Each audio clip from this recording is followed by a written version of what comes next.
রহমত পূর্ণ হোক প্রভাত আমার, তাহাজ্জুদ আর ফজরের অভ্যাস আছে যার, রহমত পূর্ণ প্রভাত হয় তার। আলহামদুলিল্লাহি রাব্বিল আলামিন ওয়াসসালাতু ওয়াসসালামু আলা সাইয়্যিদিল মুরসালিন আম্মা বা'দু ফাউযু বিল্লাহি মিনাশ শাইতানির রাজীম বিসমিল্লাহির রহমানির রহিম। আসসালাতু ওয়াসসালামু আলাইকা ইয়া রাসূলুল্লাহ ওয়া আলা আলিকা ওয়া আসহাবিকা ইয়া হাবিবাল্লাহ। আসসালাতু ওয়াসসালামু আলাইকা ইয়া নবিয়াল্লাহ ওয়া আলা আলিকা ওয়া আসহাবিকা ইয়া নূরাল্লাহ। মাদানী চ্যানেলের দর্শক শ্রোতা, আলহামদুলিল্লাহ আবার উপস্থিত হয়েছি রহমতপূর্ণ প্রভাত এই অনুষ্ঠান নিয়ে।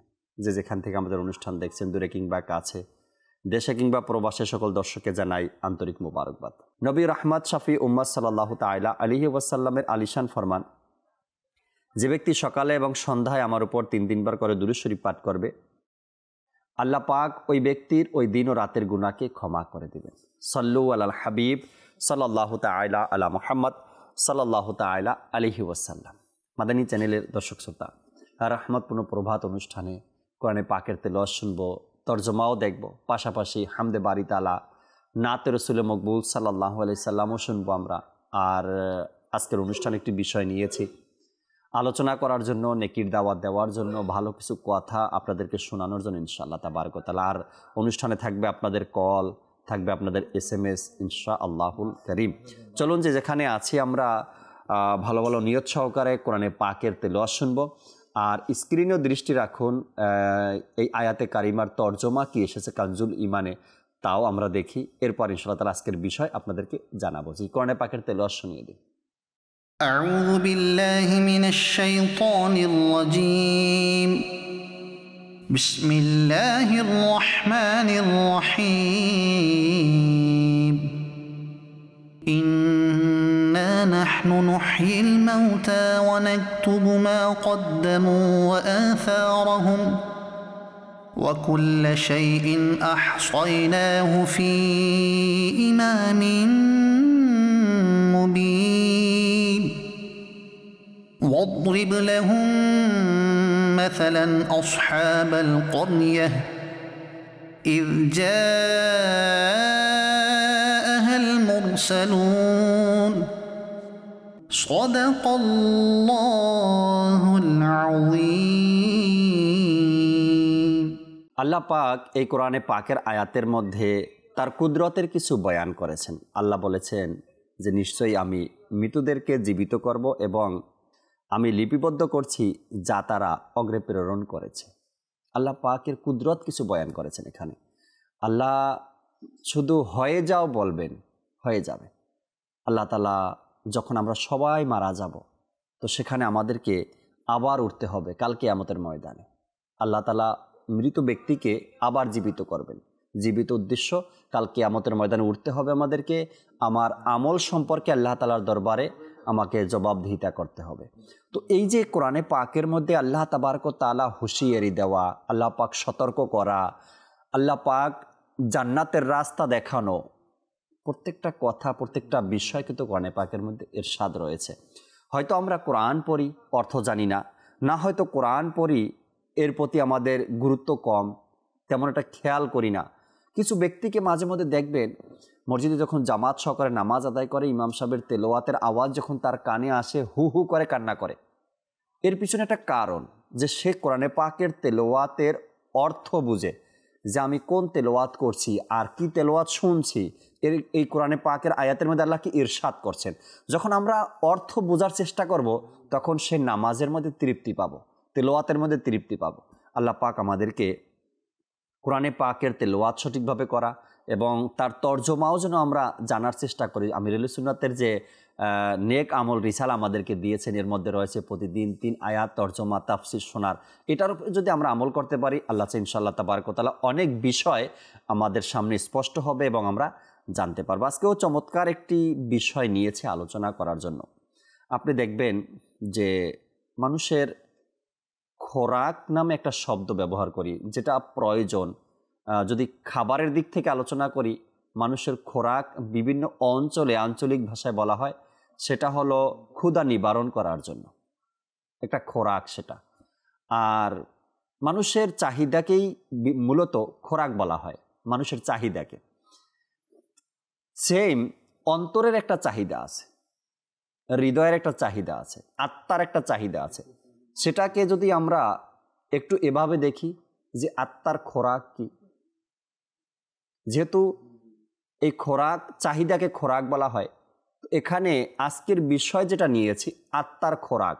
আপনার আমার আত্মার খোরাক কি, চাহিদা কি, চাওয়া পাওয়া কি, আত্মার খোরাকও রয়েছে। কাউকে বলতে শুনবেন যে কোরআনে পাকের তেলাওয়াত আমার আত্মার খোরাক, কেউ আবার বলবে যে নাতে রসুল আমার আত্মার খোরাক, কেউ আবার বলবে নেকির দাওয়াত দিতে পারা এটা আমার আত্মার খোরাক। আবার ভ্রমণ পিপাসু যারা আছে তারা বলবে ভ্রমণ করাটা এটা আমার আত্মার খোরাক। বা কেউ আছে সোশ্যাল মিডিয়া, তো কেউ বলে সোশ্যাল মিডিয়া আমার আত্মার খোরাক। যে যেভাবে তার আত্মার খোরাককে খুঁজে পায় সে সেটার বর্ণনা দিতে থাকে। আবার অনেক সাধারণ মানুষের কাছে আত্মার খোরাক হলো আউলিয়া একরামের সঙ্গে স্পর্শ, মাজার শরীফে যাওয়া। আজকে আমরা জানার চেষ্টা করব এই আত্মার খোরাক কি। আপনার আমার আত্মার একটা চাহিদা রয়েছে, মানুষের তো চাহিদার কোনো অভাব নেই, কিন্তু আত্মার খোরাক কি রয়েছে, কোন বিষয়ের মধ্যে রয়েছে আত্মার খোরাক, এ নিয়ে আলোচনা করার জন্য আজকে স্টুডিওতে আমাদের সাথে আছেন আব্দুল মোত্তালিব মাদানী ভাই এবং আমাদের রাফি ভাইও আছেন ইনশাআল্লাহ তাবারক ওয়া তাআলা। তাদের থেকে আজকের এই বিষয় নিয়ে চমৎকার কিছু কথা আমরা শুনবো, জানবো। এর আগে চলুন একটি হামদে বারি তাআলা আজকের অনুষ্ঠানে আমরা শ্রবণ করি ইনশাআল্লাহ তাআলা, এরপর আজকের বিষয় নিয়ে আলোচনা করব। জি, আমাদেরকে হামদে বারি তাআলা শুনিয়ে দিন আজকের প্রোগ্রামে। হে খালিক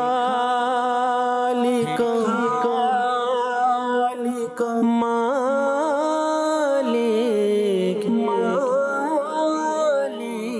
রব মহান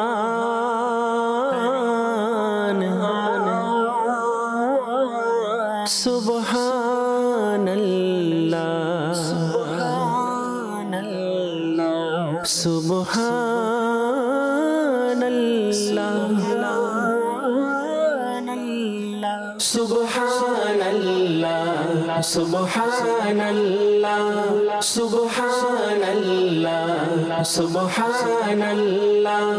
হে খালিক মালিক রব মহান, হে খালিক মালিক রব মহান সুবহানাল্লাহ সুবহানাল্লাহ সুবহানাল্লাহ সুবহানাল্লাহ। তুমি স্রষ্টা আমার, আমি বান্দা তোমার, তুমি স্রষ্টা আমার, আমি বান্দা তোমার সুবহানাল্লাহ সুবহানাল্লাহ সুবহানাল্লাহ সুবহানাল্লাহ। মোরা ভিখারি তুমি দাতা, মোরা ভিখারি তুমি দাতা, মোরা বান্দা তুমি মওলা, মোরা বান্দা তুমি মওলা। মুখাপেক্ষী তোমার ফকির বাদশাহ, মুখাপেক্ষী তোমার ফকির বাদশাহ সুবহানাল্লাহ সুবহানাল্লাহ সুবহানাল্লাহ সুবহানাল্লাহ। মোরা পাপ করি তুমি মাফ করো, মোরা পাপ করি তুমি মাফ করো, মোরা জুলুম করি তুমি দয়া করো, মোরা জুলুম করি তুমি দয়া করো।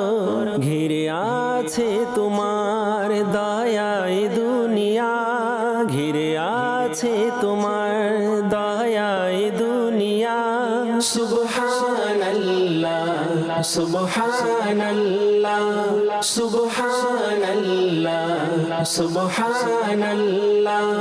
সাহায্যকারী তুমি গরিবের, সাহায্যকারী তুমি গরিবের, সহায়ক তুমি অসহায়ের, সহায়ক তুমি অসহায়ের তবু দ্বার খোলা, সবার তরে তবু দ্বার খোলা। সুবহানাল্লাহ সুবহানাল্লাহ সুবহানাল্লাহ সুবহানাল্লাহ। এ সালিক অপরাধী আজি, এ সালিক অপরাধী আজি, শূন্য ঝুলি সাথে নিয়ে হাজির, শূন্য ঝুলি সাথে নিয়ে হাজির। কর দান দক্ষিণা নবীর উসিলায়, কর দান দক্ষিণা নবীর উসিলায়।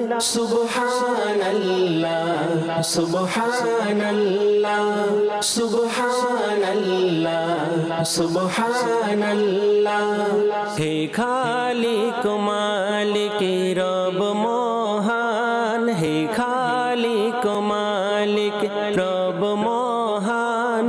সুবহানাল্লাহ সুবহানাল্লাহ সুবহানাল্লাহ সুবহানাল্লাহ। তুমি স্রষ্টা আমার, আমি বান্দা তোমার, তুমি স্রষ্টা আমার, আমি বান্দা তোমার। সুবহানাল্লাহ সুবহানাল্লাহ সুবহানাল্লাহ সুবহানাল্লাহ। চমৎকার ছিল আমাদের জুনাইদ ভাইয়ের হামদে বারি তাআলা। হে খালিক ও মালিক রব মহান। আল্লাহ পাক আল্লাহ তাবারক ও তাআলা এভাবেই প্রশংসা করতে থাকার সে তৌফিক আমাদেরকে দান করুক। আজকের যে বিষয় আমরা নিয়েছি আত্মার খোরাক, আলোচনা শুরু করব মুতালিব ভাই থেকে ইনশাআল্লাহ তাবারক ও তাআলা। কিছু কোরআন ও হাদিস থেকে আত্মার খোরাক নিয়ে কিছু কথা মুতালিব ভাই থেকে শুনি, রাফি ভাই থেকেও শুনবো। এরপরে আল্লাহ চায় আপনাদেরকে নাতে রসুল শোনাবো দর্শক ইনশাআল্লাহ তাআলা। জি মুতালিব এই বিষয় তো শুনেই নিয়েছেন, আত্মার খোরাক। প্রত্যেকটা বিষয়ের খোরাক থাকে। যেমন আপনার খালি একটা ঘর আছে, ওই ঘরে খোরাক হলো মানুষ বসবাস করবে, তাই না? আর যদি সেই ঘরটা খালি থাকে তখন সেটাকে বিরান মহল বলা হয়। তো ঘরেরও একটা খোরাক আছে, মানুষ বসবাস করবে। ঠিক অফিস যে আমরা পরিচালনা করছি, অফিসের খোরাক হলো এমপ্লয়, কর্মচারী। যদি কর্মচারী না থাকে তো সেই অফিসের কোনো মূল্যায়নই নেই।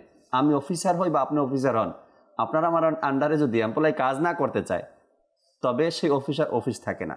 ঠিক একটা স্কুল বা মাদ্রাসা বা প্রতিষ্ঠান, শিক্ষা প্রতিষ্ঠান, সেখানে টিচার কেন আছে? ছাত্র আছে বিদেই তো টিচার। ছাত্রই যদি না থাকে তো টিচারের কোনো প্রয়োজন থাকে না সেখানে। প্রত্যেকটা জায়গার একটা চাহিদা আছে, প্রত্যেকটা জায়গার একটা খোরাক আছে। তো আত্মার খোরাক নিয়ে যদি কিছু আলোচনা করতেন। আলহামদুলিল্লাহি রাব্বিল আলামিন ওয়াসসালাতু ওয়াসসালামু আলা সাইয়্যিদিল মুরসালিন, আম্মা বা'দ, ফাআউযু বিল্লাহি মিনাশ শাইতানির রাজীম, বিসমিল্লাহির রহমানির রহিম।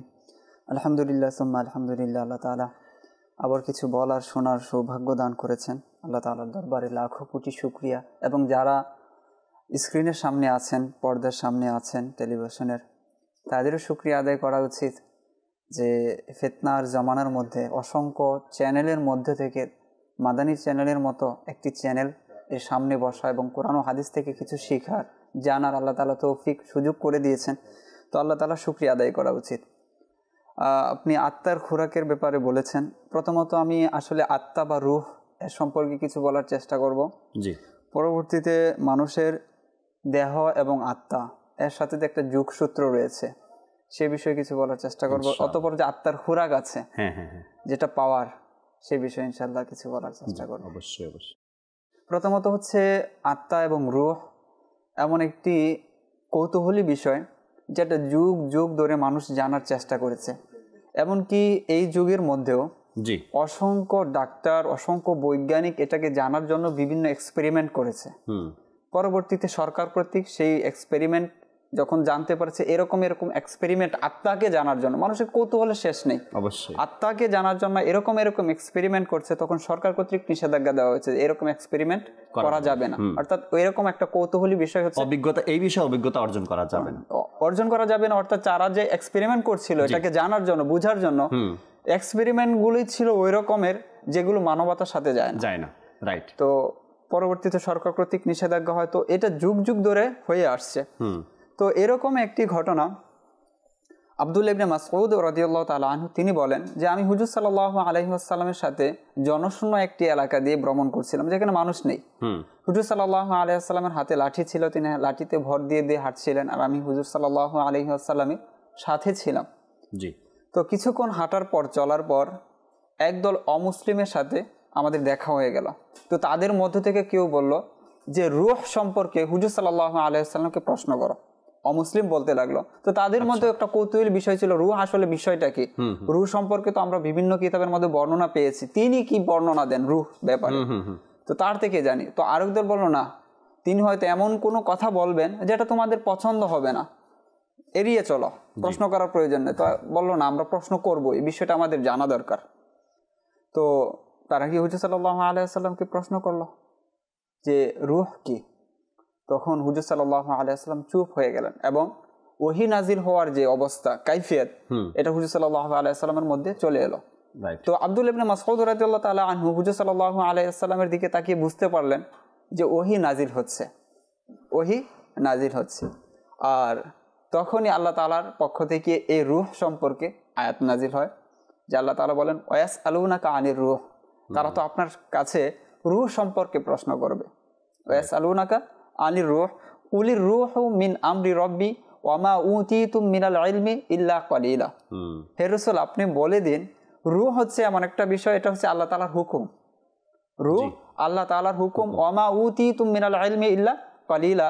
আর এই রূহ সম্পর্কে সামান্যতম ইলমকে মানুষে দেওয়া হয়েছে, সামান্যতম ইলম মানুষকে দেওয়া হয়েছে, আপনাদেরকে দেওয়া হয়েছে। তো এখানে এক তো হচ্ছে রূহ এমন একটা বিষয়, এই সম্পর্কে বিস্তারিত আল্লাহ তাআলা বলেননি যে এটার মাহাত্ম্য, এটার যে গুরুত্ব বা এটার যে আপনার যে ওজন যে বিষয়টা, তো এটা সবাই নিতে পারবে না। আল্লাহ তাআলা নিজের দিকে নিসবত করে বলছেন এটা আমার হুকুম, আল্লাহ তাআলা বলছেন এটা আমার হুকুম, বাস এখানে তোমরা সীমাবদ্ধ থাকো। আবার কেউ কেউ বলেছেন যে এই আয়াত নাজিল হয়েছে যে মক্কার কুরাইশরা হুজুর সাল্লাল্লাহু আলাইহি ওয়াসাল্লামকে আটকানোর জন্য বিভিন্ন ধরনের প্রশ্ন করত, বিভিন্ন ধরনের প্রস্তাব করত। তো তারা ওই অমুসলিমদের কাছে প্রশ্ন করলো যে আমাদেরকে এমন একটি প্রশ্ন বলে দাও যেটা আমরা তাকে করতে পারি এবং সে লাজবাব হয়ে যাবে, উত্তর দিতে পারবে না। তখন তারা শিখিয়ে দেয় যে এই সম্পর্কে প্রশ্ন করো, রূহ সম্পর্কে প্রশ্ন করো। তো বলা হয় যে এই আয়াত মক্কায় অবতীর্ণ হয় এই কুরাইশদের আপত্তির, তাদের প্রশ্নের জবাবে আল্লাহ তাআলা আয়াত নাজিল করেন। তো এখানে হচ্ছে যে এখানে রূহ একটা পরিচয় আমরা পাই মোটামুটি ভাবে যে রূহটা মূলত আল্লাহ তাআলার হুকুম। তো এই বিষয়ে বলবো যে আল্লাহ তাআলার হুকুম নিজের হুকুম সাথে রিলেটেড করেছেন, আর আল্লাহ তাআলার যে হুকুম রয়েছে সেটার পাওয়ার কত বড়। আপনি একটু আগে বলছিলেন যে আল্লাহ তাআলা কুন বলেন তো ফায়াকুন হয়ে যায়। তো আল্লাহ তাআলার হুকুমের পাওয়ার কত। পৃথিবীতে সমুদ্র আছে, পৃথিবীতে পাহাড় আছে, পৃথিবীতে অসংখ্য বড় বড় সৃষ্টি আছে। শুধু পৃথিবী কেন, পৃথিবীর বাইরে যদি আমরা চলে যাই, বাইরের সৃষ্টিগুলো কত বড় বড়, সেটা একটু পরে ইলমের যে বিষয়টা আছে ওমা উতীতুম মিনাল ইলম সে বিষয়ে বলবো। তো আমি বলছিলাম যে আল্লাহ তাআলার যে হুকুম সেটা পাওয়ার কত বড়। আল্লাহ তাআলা কোন বলেন তো সবকিছু হয়ে যায়। তো সেই হুকুমে বলেছেন এই রূহকে, সুতরাং এটা একটা পাওয়ার আছে, এটার একটা ক্ষমতা আছে। সেই ক্ষমতাটা প্রত্যেকটা মানুষের সাথেই আছে, ইনশাআল্লাহ সে বিষয়ে যাব। তো এখানে আল্লাহ তাআলা হুজুর সাল্লাল্লাহু আলাইহি ওয়াসাল্লামকে বলেছেন ওমা উতীতুম মিনাল ইলমি ইল্লা কলিলা, এই ইলম সম্পর্কে তোমরা খুব কমই জানো। তো আল্লামা ইসমাইল হাক্কি হানাফি রহমাতুল্লাহ তাআলা আলাইহি তিনি বলেন যে কিছু সংখ্যক মানুষ এমন রয়েছে যে তারা দাবি করে যে এই যে রূহ সম্পর্কে যে ইলমটা রয়েছে এটা আল্লাহ তাআলার জন্য খাস, এটা কেউ জানে না। তো তিনি বলেন এমনকি সেই যে লোক যারা দাবি করে, এমনকি তাদের দাবি হচ্ছে হুজুর সাল্লাল্লাহু আলাইহি ওয়াসাল্লাম এই ব্যাপারে জানেন না।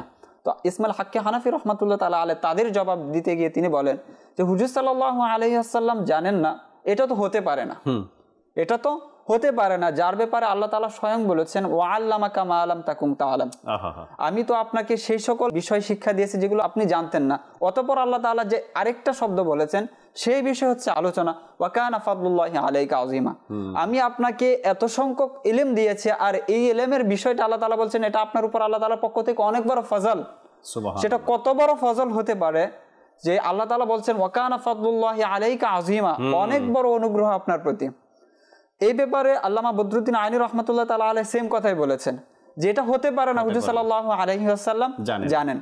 এখন এই বিষয়টাকে যদি সাব্যস্ত করতে যায় যে আল্লাহ তাআলা ওয়ামা উতীতুম মিনাল ইলমি ইল্লা কালিলা, যে তোমরা এ ব্যাপারে খুব কমই জানো, যে আল্লাহ তাআলা যে বলেন খুব কম, সেই খুব কমের মানে মাত্রাটা কিরকম, এর মাত্রাটা কিরকম।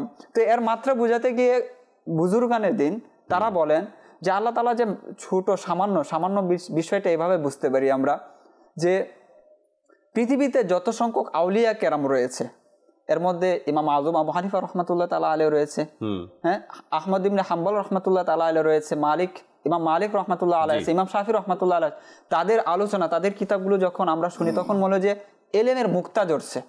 এলেমের মুক্তা যখন অধ্যয়ন করে, বেশি না, আলা হযরত রাহমাতুল্লাহ তাআলা আলাইহির ফতোয়া রাজবিয়া যখন কেউ অধ্যয়ন করে, নিজেদের মানুষ তো আছেই, আকীদা আহলে সুন্নাত ওয়াল জামাতের তো লোক আছে, তারা তো প্রশংসা করে, এবং বাহিরের জামাতের অসংখ্য উলামায়ে কেরাম এরকম পাবেন যারা পথভ্রষ্ট, আকীদা আহলে সুন্নাতের মধ্যে নয়, তারাও বলে যে ফতোয়া রাজবি অধ্যয়ন করো। আলা হযরতের কিতাব বললে তারা বলে যে হ্যাঁ ইলমি কিতাব, ইলম কাকে বলে, তো ফতোয়া রাজবি অধ্যয়ন করলে বোঝা যায় ইলম আসলে কাকে বলে।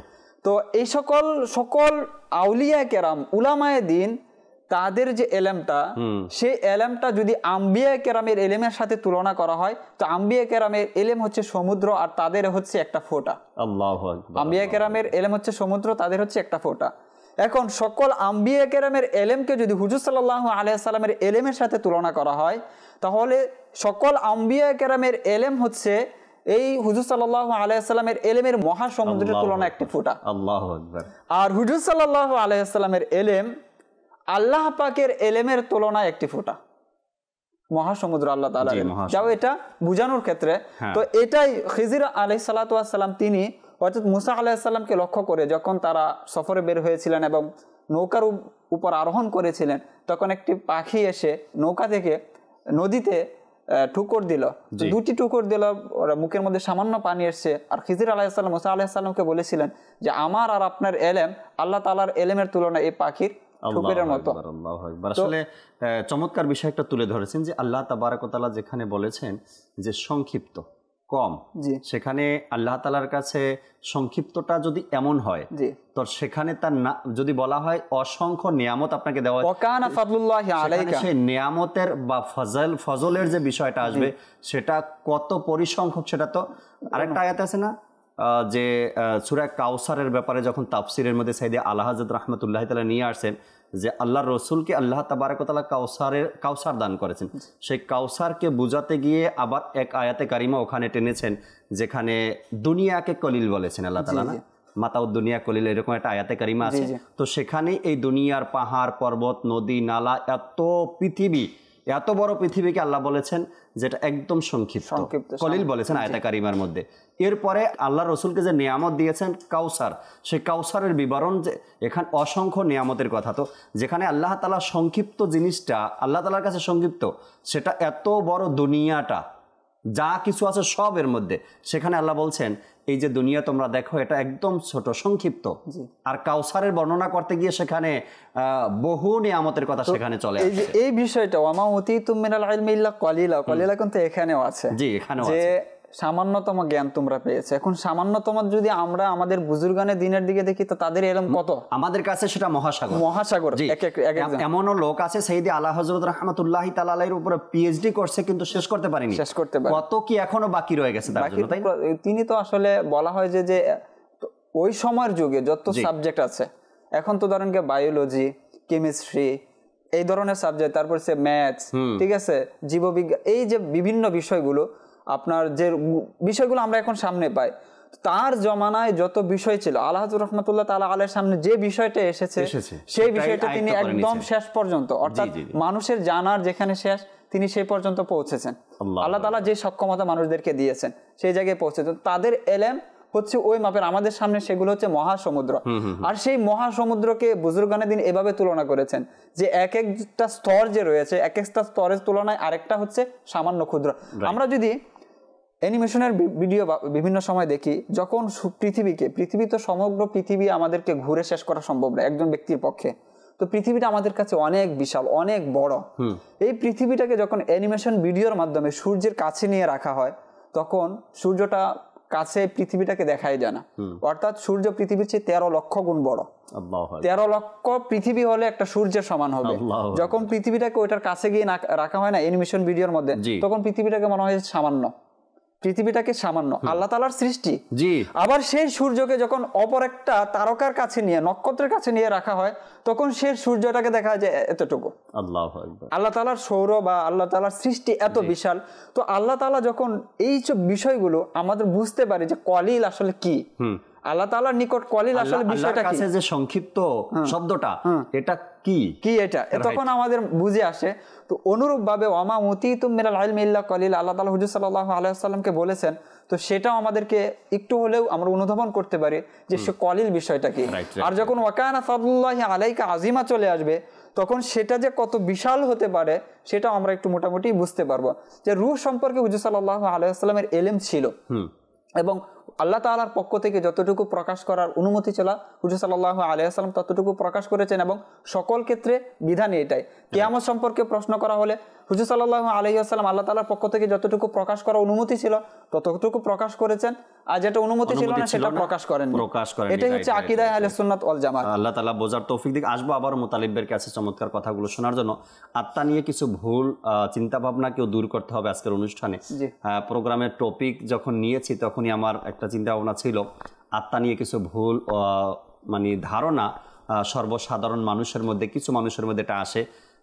মানুষ এটা অনেকে বিশ্বাসও করে থাকে যে আত্মা বলতে অন্য একটা টপিককে এখানে নিয়ে আসে। মানুষ যখন মারা যায়, মারা যাওয়ার পরে তার আত্মা মানে তার সুরত নিয়ে আসে, ভয় দেখায় বা ঘরের মধ্যে ঘোরাফেরা করে, কেউ দেখে ভয় পায়, এরকমের কিছু আজে বাজে কথা বলা হয়। হ্যাঁ, আত্মা মারা যাওয়ার পরে মানুষের আত্মা আসে। কখন আসে? বৃহস্পতিবারের রাত্রে আসে। হাদিসে মোবারকার মধ্যে যা আছে, এসে তার আওলাদের কাছে বলে যে আমার জন্য ইসালে সওয়াব করো, বা ঘোরাঘুরি করে তার সন্তানরা কি করছে, মাহে রমজানে তাদেরকে আজাদ করে দেওয়া হয়, তারা ঘোরাঘুরি করে। কিন্তু যেই বিষয়টাকে নিয়ে কেন্দ্র করে মানুষ আত্মাকে দোষারোপ করছে, এটা একদম সত্যি কথা না এবং কোরআন হাদিসে কোথাও এমন কিছু পাওয়া যায় না। আত্মা নামে ওই যে হয় না জিন বা শয়তান, মানুষ বলে এগুলো ভয় দেখায়, আত্মা ফিরে আসছে, তো আমি এভাবে দেখছি, এগুলো কিছু না। মানুষের আজকে যে আত্মার খোরাক, যে আত্মা নিয়ে আলোচনা করছি আমরা, এই আত্মার দিক থেকে যদি সায়েন্স আপনি দেখেন, বৈজ্ঞানিক বিষয়গুলো দেখেন, আপনার আত্মার পরিকল্পনা যেটা আছে আপনার চোখের সামনে সেটা ভাসবে, এটাই স্বাভাবিক। আপনার আত্মার ভিতরে, অন্তরের ভিতরে যে পরিকল্পনাটা আছে সেটা আপনার চোখের সামনে ভাসে। আর ওটাকেই মনে করি একজন ব্যক্তি মারা গেছে, তার আত্মাটা হয়তোবা আমাদের বাড়িতে ঘোরাঘুরি করছে এবং আমার সন্তানকে, আমাদেরকে ভয় দেখাচ্ছে। এই ভয় দেখানো বা আত্মা ফিরে আসা, রূপ ধারণ করা, এসব কিছু নয়। আত্মা যদি পাক ও পবিত্র হয় তবে সে আত্মা জান্নাতে, ওই ব্যক্তির আত্মা জান্নাতে। তো এই বিষয়গুলো আমরা জানার চেষ্টা করি যে কোরআন ও হাদিস এ সম্পর্কে কি বলে। শুধু শুধু ভুল ধারণা নিয়ে বেঁচে থাকা, এবং অনেক মানুষ এটা নিয়ে ভয় পায়, তার কারণ তার যে অন্তরটা আছে ওটার মধ্যে কল্পনা জল্পনা চলতেছে যে হয়তো আমার দাদি বা আমার দাদা মারা গেছে, তার আত্মা আমাদের বাড়িতে ঘোরাঘুরি করছে। ওই যে ভিতরে যে চিন্তা ভাবনা, ওটা তার চোখে প্রকাশ, চিন্তা ছিল না, না থাকার কারণে ওটা প্রকাশ পায় তার চোখ দ্বারা। এরকমটা আপনারা বহুবার দেখেছেন বা বহুবার শুনেছেন। আর এটার উপরে মানুষ আজকাল অনেক কোর্সও করছে, অনেকভাবে চিন্তা ভাবনাও করছে। এর থেকে আমাদেরকে বাঁচতে হবে, ভুল ধারণা থেকে আমাদেরকে ফিরে আসা উচিত। আত্মার খোরাক নিয়ে রাফি ভাই থেকে কিছু কথা আমরা শুনে এবার নাতে রাসূল শুনবো ইনশাআল্লাহ। জি হুজুর। আলহামদুলিল্লাহ রাব্বিল আলামিন। চমৎকার আলোচনা চলছে আত্মার খোরাক, মাশাআল্লাহ। আব্দুল মুত্তালিব ভাই চমৎকার বলেছেন। আসলে এটা অনেক সেনসিটিভ একটা ইস্যু, অনেক স্পর্শকাতর একটা বিষয়। খোরাক বলতে গেলে আমরা ভাবি যে আমার ঘরে এটা সেটা থাকতে হবে, হ্যাঁ, আমার প্রয়োজনীয় বিষয়গুলো আমার সামনে উপস্থিত থাকতে হবে। তো আসলে এখানে আমরা যেমন আমাদের শরীরটাকে ভালো রাখার জন্য, ফিট রাখার জন্য, কর্ম করার জন্য, ইবাদত করার জন্য যেমন আমি আমার শরীরটাকে কিছু খাবার দিই, ঠিক তেমনিভাবে আমার ওই আত্মাটারও না কিছু খোরাক আছে, খাবার আছে। তো উলামায়ে কেরাম কোরআন ও হাদিসে যেটা এসেছে, তো এই আত্মার খোরাকটা মূলত যারা মুমিন রয়েছে তার ওই দুনিয়াবি কিছুর মধ্যে খুঁজে পায় না। খাবার দাবার, ভোগ বিলাসী, আজকাল দুনিয়াবি লোক যেটা মনে করে যে আমি বেটার ফিল করব তখন যখন আমার সব কিছু পরিপূর্ণ হয়ে যাবে, আমার ঘরে এটা প্রয়োজন, তো আমার খাবারের মেনুতে এটা প্রয়োজন, তো এগুলো হয়ে গেলে মনে হয় আমি কি ফুলফিল, কিন্তু হাকিকি ওই অবস্থাতেও না ওই ব্যক্তিটাকে প্রপার করা যায় না, ইউটিলাইজ করা যায় না যে আসলেই কি সে ভালো আছে কিনা, যদিও বা তার কাছে সব কিছুই আছে। তো যদি তাকে দেখা যায় যে হাকিকি তিনি ভালো নেই, তাহলে বুঝতে হবে যে আসলে উনি ওনার শরীরকে খোরাক দিতে পারতেছে, হয়তো তার শরীরের যেটা প্রয়োজন সেটা হয়তো সে নিবারণ করতে পারছে, কিন্তু তার আত্মা যেটা চাচ্ছে, তার আত্মার যে খোরাকটা সেটা হয়তো সে দিতে পারছেন না। তার বদলতে কিন্তু তার এই অস্থিরতা ভাব, তার এক অন্যরকম একটা অবস্থা, সে এদিক সেদিক ঘোরাফেরা করে শান্তির জন্য, কল্যাণের জন্য, কিন্তু সে ওগুলো পাচ্ছে না। তো এখন আমাকে বুঝতে হবে যে আমি হাকিকি কি আত্মার খোরাক চাচ্ছি কিনা। তাহলে আগে বুঝতে হবে এই আত্মা কোত্থেকে এসেছে, এই আত্মার মালিককে। জেনে রাখা ভালো, আমরা বাহ্যিকভাবে আমাদের যে শরীর, এটা তো আমরা এই দুনিয়াবি যেই সামগ্রীগুলো আছে, খাবার দাবার আছে, এগুলো দিয়ে তো আমরা আলহামদুলিল্লাহ একটা অবস্থানে নিয়ে যেতে পারি। শরীরের কোথাও কোনো সমস্যা হয়ে গেলে মেডিসিন কিংবা অন্য বস্তু দ্বারা আমরা এর একটা চিকিৎসা করতে পারি, এর একটা ফিডব্যাক আমরা নিয়ে আসতে পারি যে একটা ভালো অবস্থানে আমি চলে গেলাম। কিন্তু এখন আমার যে আত্মার একটা সমস্যা হয়ে গিয়েছে, এর খোরাক আমি কোথায় পাবো? দরকার এটার যে চিকিৎসা দরকার, ওই চিকিৎসা আমি কোথায় পাবো? আত্মাটা যখন রুগ্ন শুগ্ন হয়ে যাবে, দুর্বল হয়ে যাবে, তাকে আমি সবল কিভাবে করব? জি, আমি যেভাবে আমার দেহকে সবল করছি বিভিন্ন ধরনের ভালো খাবার গ্রহণ করার মাধ্যমে, ট্রিটমেন্ট নেওয়ার মাধ্যমে, তো এই আত্মার জন্য আমি কি ট্রিটমেন্ট নিলাম আর এর খোরাকই বাকি, তো এই সম্পর্কে যদি একটু আলোচনা করি। তো জেনে রাখা ভালো ফার্স্ট টাইম যে আপনি যখনই মাতৃগর্ভে ছিলাম, যখন আমার কোনো অস্তিত্ব ছিল না, যখন আমার রব আমাকে একটা আকার দিলেন, তখন ওই রব আজ্জা ওয়া জাল্লা যিনি আত্মার মালিক রয়েছেন, তিনি এই আত্মাকে ফুঁকে দিলেন, আমাদের এই দেহের মধ্যে এই আত্মাকে দিয়ে দিলেন, যার বদলতে আস্তে আস্তে আস্তে আস্তে আমার অস্তিত্ব মানুষে পরিণত হয়ে গেল। আর যখন এই আত্মাকে আমি তার স্রষ্টার দিকে ধাবিত করতে পারবো, তার স্রষ্টার হুকুমকে মেনে আমার এই পুরো বডিটাকে সচল করতে পারবো, তখনই মূলত আমি একজন প্রকৃতপক্ষের মানুষ হিসাবে, মুসলমান হিসাবে নিজেকে দাবি করাতে পারি। তখন এই আত্মার খোরাকটা আমি কিভাবে নেব? তো এই ব্যাপারে কোরআনুল কারীম ফুরকানুল হামিদে আল্লাহ সুবহানাহু ওয়া তাআলা নিজেই তাগিদ দিয়েছেন, ইরশাদে কারিমা আমাদেরকে জানিয়েছেন আল্লাহ রাসূল সাল্লাল্লাহু আলাইহি ওয়াসাল্লামের মাধ্যমে। আল্লাহ সুবহানাহু ওয়া তাআলা কোরআনুল কারীমে কত সুন্দরভাবে ইরশাদ করেন, বিসমিল্লাহির রহমানির রহিম, আলা বিযিকরিল্লাহি তাতমাইন্নুল কুলুব, জেনে রেখো আল্লাহর জিকিরের মাঝেই আত্মা প্রশান্তি লাভ করে। অথচ এই আত্মার প্রশান্তির জন্য, এই ঝামেলাকে নিবারণ করার জন্য আমি কত রাত জেগে থাকি, আমি কতভাবে আমার বাজে সময়গুলোকে মারাদাল্লাহ পার করি। কেউ তো মারাদাল্লাহ নেশায় ডুবে পড়ে যে আমি ঝামেলায় আছি, আমি শান্তি পাই না, আল্লাহ তাআলার পানা, বিভিন্ন ধরনের বাজে সময় নেশার মাধ্যমে মারাদাল্লাহ পার করছে। কেউ তো বাজে ফিল্মি ড্রামা মারাদাল্লাহ দেখার মাধ্যমে বলে যে না এখন আমি বেটার ফিল করছি, আবার যখন এটা ফুরিয়ে যায় তখন আবার সে অচেতন হয়ে যায়, আবার সে কেমন যেন একটু অন্যরকম চলে যায়, অ্যাবনর্মাল অবস্থানে সে চলে যায় মারাদাল্লাহ। এইভাবে সে আবারও ভুল দিকে পা বাড়ায়, এইভাবে সে আস্তে আস্তে ভুলের মধ্যে গিয়ে কি তার ওই আত্মার খোরাক খোঁজে। অথচ আল্লাহ সুবহানাহু ওয়া তাআলা ওই আত্মার মালিক যেটা ইরশাদ করেছেন তার দিকে সে কি ভ্রুক্ষেপ করে না। প্রকৃতপক্ষের মুসলমান, প্রকৃতপক্ষের সৃষ্টিত আত্মার খোরাক এভাবেই খোঁজে, আল্লাহ তাআলার যিকিরের মাধ্যমে, আল্লাহ তাআলার ইবাদতের মাধ্যমে। হুজুর আপনি প্রথম যেভাবে বলেছেন যে নেকির দাওয়াতের মাধ্যমে, এটা মূলত আমার আত্মার প্রশান্তি। এভাবেই মূলত আমাদেরকে তাগিদ দেওয়া হয়েছে। আর ইসলাম এত সুন্দরভাবে এক একটা জিনিসের সমাধান দিয়েছে।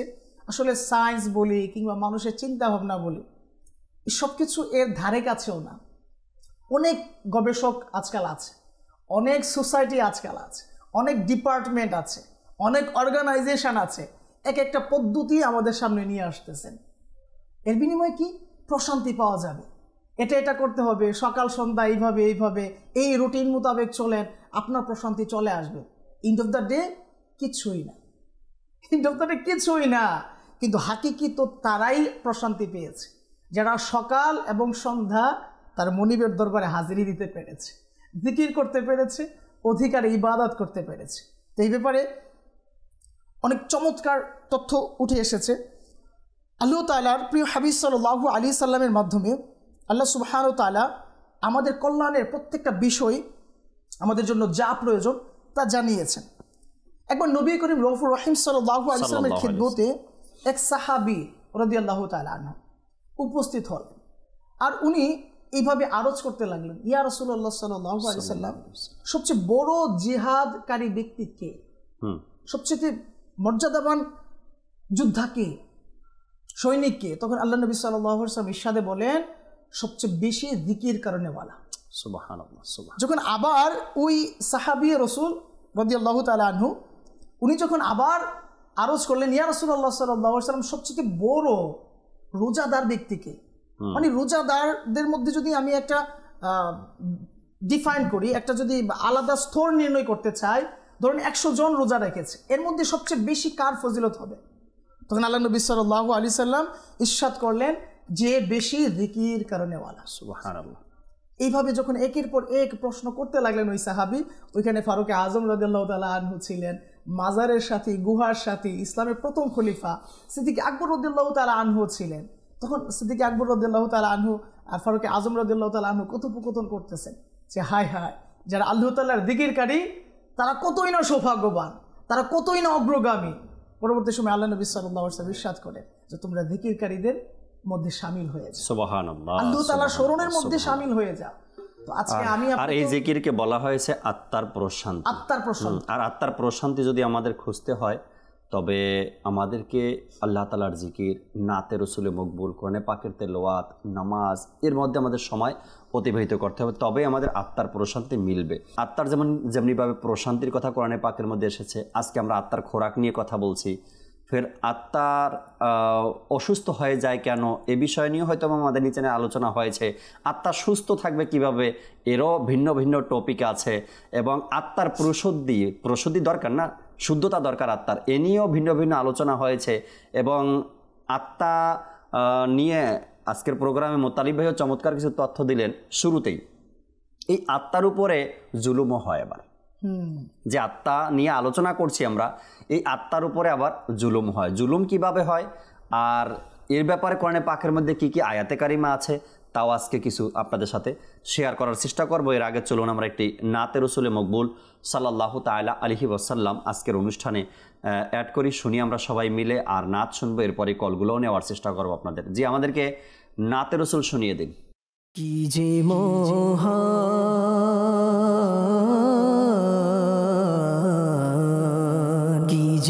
মহান তোমার দরবার, রসূলে আরবি, কি যে মহান তোমার দরবার, রসূলে আরবি, তোমার দরবার দয়ার ভান্ডার, রসূলে আরবি, কি যে মহান, দো জাহানের তুমি বাদশাহ, রসূলে আরবি,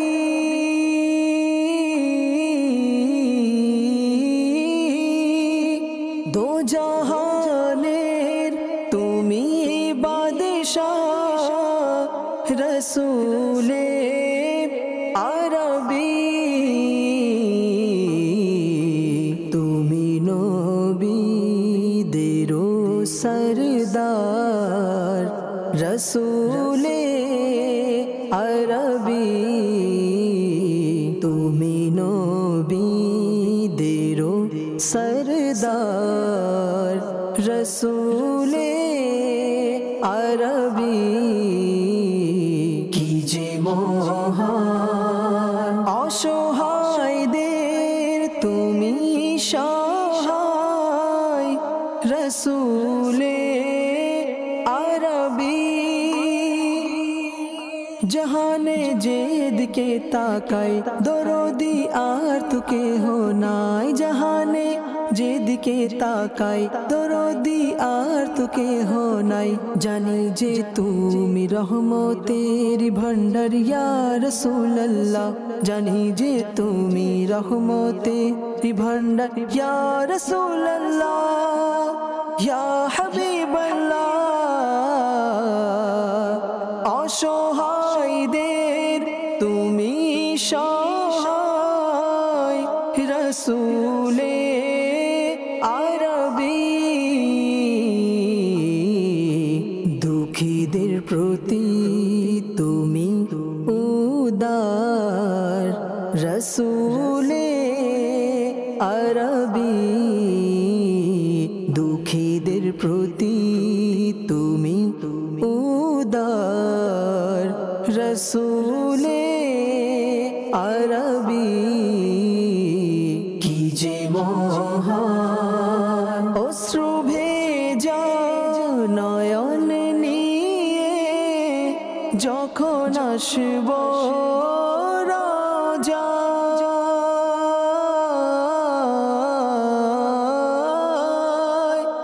অশ্রু ভেজা নয়ন নিয়ে যখন আসব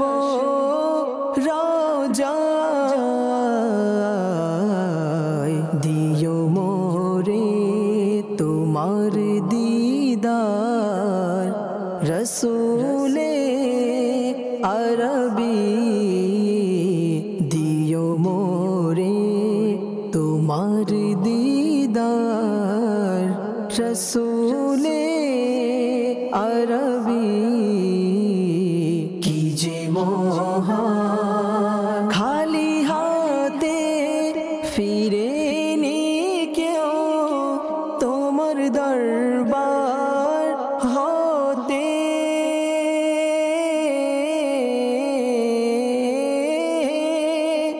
খালি হাতে ফিরে নি কেউ তোমার দরবার হতে কতই মহান তোমার দরবার রাসূলে আরবী কতই মহান তোমার দরবার রাসূলে আরবী কি যে মহান তোমার আশিকরা কাঁদে আসতে প্রিয় মদিনায় তোমারি জিয়ারতে যায় কত যে হাজি মদিনায় তোমারি জিয়ারতে যায় কত যে হাজি মদিনায় হে গরিবের তুমি হও মদদগার ইয়া রাসূলুল্লাহ হে গরিবের তুমি হও মদদগার ইয়া রাসূলুল্লাহ ইয়া হাবিবাল্লাহ তোমার আশিকরা কাঁদে আসতে প্রিয় মদিনায় দেখাও তাদের তোমার দরবার রাসূলে আরবী দেখাও তাদের দেখাও তাদের দেখাও তাদের তোমার দরবার রাসূলে আরবী কি যে মহান আত্মারের প্রতি দয়ার দৃষ্টি দিও প্রিয় নবী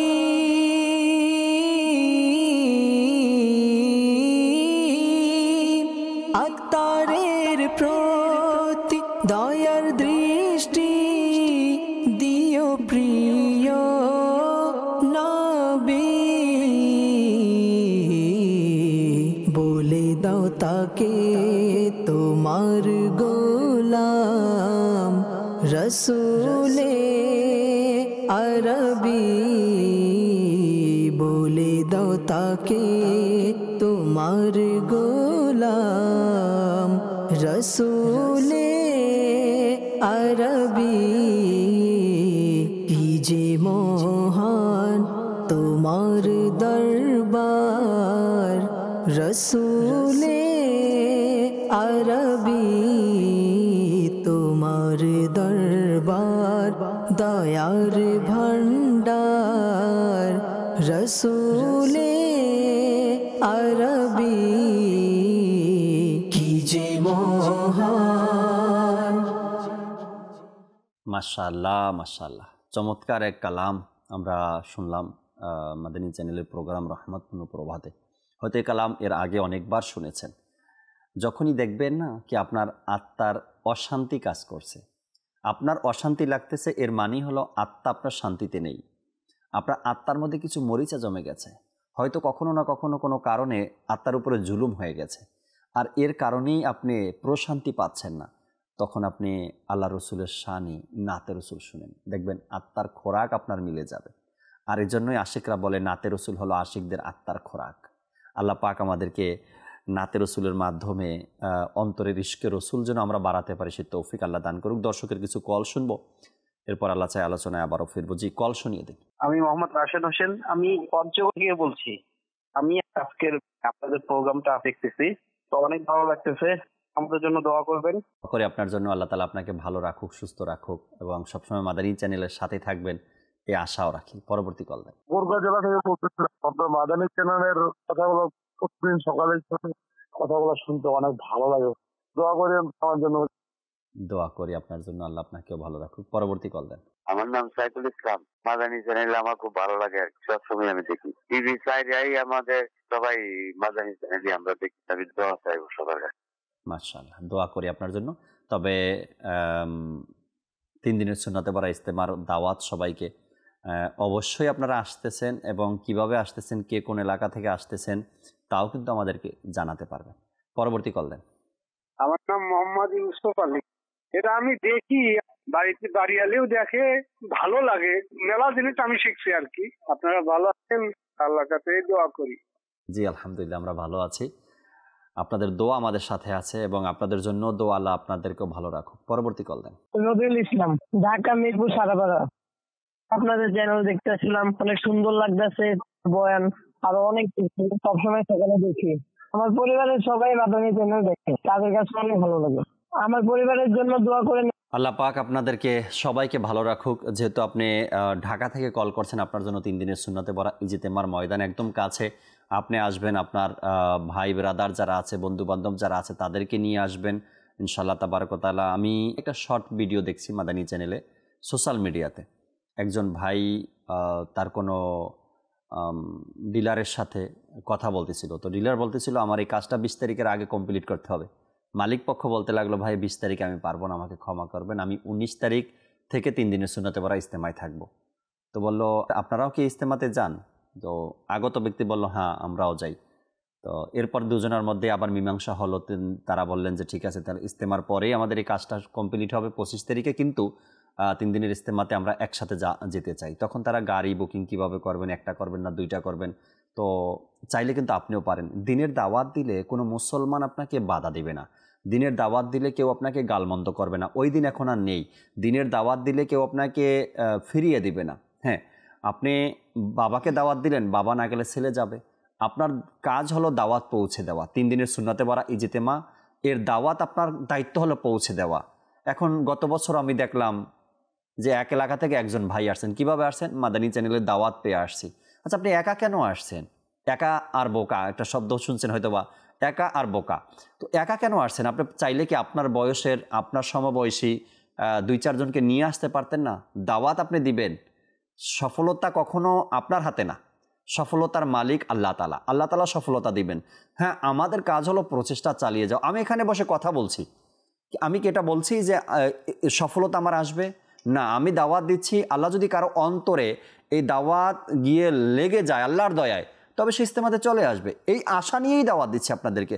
আপনিও দেন, আপনার চাচা আছে, বাবা আছে, ভাই আছে, বন্ধু আছে, একজন মানুষের সাথে কতগুলো মানুষের সম্পর্ক, তা আপনি দাওয়াত দিতে অসুবিধা নেই, বাধা নেই, দাওয়াত দেন। 3 দিনের সুন্নতে পারে ইস্তেমার জন্য দাওয়াত দেন, তাদেরকে নিয়ে আসেন। একা না এসে 5-7 জন, 10 জন, 20 জন বাস ভরে এক এলাকা থেকে নিয়ে আসেন।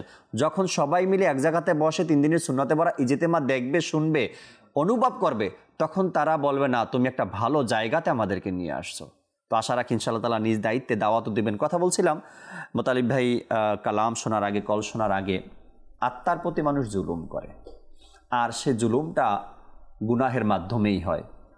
আর এটা ছাড়া তো আত্মার প্রতি জুলুম করতে পারে না কেউ। জুলুম করে যখন কেউ আত্মহত্যার পথ বেছে নেয়, আত্মার প্রতি জুলুম করলো। হারাম কিছু সে গ্রহণ করছে জেনে শুনে, আত্মার প্রতি জুলুম করলো। ব্যভিচার করছে তো সে আত্মার প্রতি জুলুম করলো। মিথ্যা বলে নিজের আমল নামাকে ভারী করছে তো সেটাও সে আত্মার প্রতি জুলুম করলো। এ ব্যাপারে কোরআনে পাকের মধ্যে আয়াতে কারিমাও আছে, যদি তোমরা নিজের আত্মার প্রতি জুলুম করো তবে আমার রসুলের দরবারে যাও, তওবা করো, আমাকে তোমরা ক্ষমাকারী হিসাবে পাবে। এরপরে বিভিন্ন আয়াতে কারিমা শুধু আত্মার উপরে যারা জুলুম করে তাদের ব্যাপারে। তো সেই আত্মা নিয়ে আল্লাহ তাবারক ওয়া তাআলার যে আয়াতে কারিমাগুলো, এগুলো আমরা অধ্যয়ন করার চেষ্টা করি, পড়ার চেষ্টা করি, এবং আত্মার ব্যাপারে আত্মা প্রশান্তি কিভাবে অর্জন হবে, আত্মার খোরাক কি রয়েছে, আত্মা সংশোধন কিভাবে হবে, এগুলো আমাদেরকে জানা খুবই দরকার। এই বিষয়গুলো নিয়ে আজকাল কিছু ব্যক্তিরা কোর্স করছে বা কোর্স করাচ্ছে যে এই আত্মার পরিশুদ্ধ কিভাবে হবে। আল্লাহ তাআলার দাওয়াত ইসলামের মধ্যে রয়েছে। দাওয়াত ইসলামের মধ্যে সংশোধন, আমল সংশোধন নামে একটি কোর্স হয়, যেখানে নেক আমল রিসালার উপর কিভাবে সে আমল করতে পারবে এগুলো নিয়ে কোর্স হয়, বা এগুলো আপনি করতে পারেন। করলে আপনার আত্মার পরিশুদ্ধি আপনার আল্লাহ চাই ইনশাআল্লাহ তাআলা হবে। মোতালিব ভাই থেকে কিছু আলোচনা আরও শুনি আমরা। জি হুজুর। জি, আপনি বলছিলেন যে আমরা আসলে আত্মার উপর জুলুম করি, যার কারণে আমাদের আত্মা, জুলুম যখন করা হয় কোনো কিছুর উপর তখন অটোমেটিক সেটা দুর্বল হয়ে যায়, দুর্বল হয়ে যায়। আর রূহ এবং আত্মা সম্পর্কে আমরা শুরুতেই যাচ্ছিলাম যে হয়ে যায় না, দুর্বল হয়ে যায়। আপনি দেখেন দা যেটা আছে, যেটা দিয়ে কাটাকাটি করে মানুষ, না গাছ কাটে বা ঘরের তরকারি কাটে, যে সংসারের মধ্যে আপনার জয়েন্ট ফ্যামিলি 20 জন, 25 জন, 30 জন মানুষ থাকে, তো তাদের কাটাকাটি যদি একটা বটি দিয়ে বা একটা দা দিয়ে হয়, 2, 4, 5 বছর দেখবেন সেই লোহাটাও ক্ষয় হয়ে গেছে। কেননা ওটা জুলুম হচ্ছে না, কারণ ওটা প্রয়োজনীয় জিনিস। আমি বলছি জুলুম করলে একটার উপরে, তো সেটার ক্ষয় কিভাবে হয়, দুর্বল কিভাবে হয়, বা সেটা ধ্বংস হওয়ার একটা কারণ, এভাবে আমি উদাহরণ দিলাম। যে আমরা শুরুতে যেমনটা শুনছিলাম যে রূহ হচ্ছে আল্লাহ তাআলার হুকুম, আর আল্লাহ তাআলার হুকুমের পাওয়ার বা আল্লাহ তাআলার হুকুমের ক্ষমতা কত বড় সেটাও আমরা শুনেছি। তো রূহ আল্লাহ তাআলা আমাদেরকে দিয়েছেন, এই রূহের উপর জুলুম করার কারণে এটা আসলে আমাদের দুর্বল হয়ে যাচ্ছে। এখন আমরা যদি রূহ এবং আমাদের জিসিম, দেহ, এটা যদি বৈজ্ঞানিকভাবে একটু বুঝতে চাই, যে বিভিন্ন উলামায়ে কেরাম এটা বৈজ্ঞানিকভাবে বোঝানোর চেষ্টা করেছেন। রূহ, জিসিম যেটা আছে সেটাকে ম্যাটার বলেছেন, পদার্থ বলেছেন এবং জড়বস্তু বলেছেন। আর রূহ হচ্ছে পাওয়ার। জি, এটা রূহ একটা অনেক বড় পাওয়ার। রূহ কেমন পাওয়ার? যে পৃথিবীতে সবচেয়ে শক্তিশালী যে জিনিস যেটা আছে সেটা হচ্ছে আলো, আর আলোর গতি হচ্ছে সেকেন্ডে 3 লক্ষ কিলোমিটার।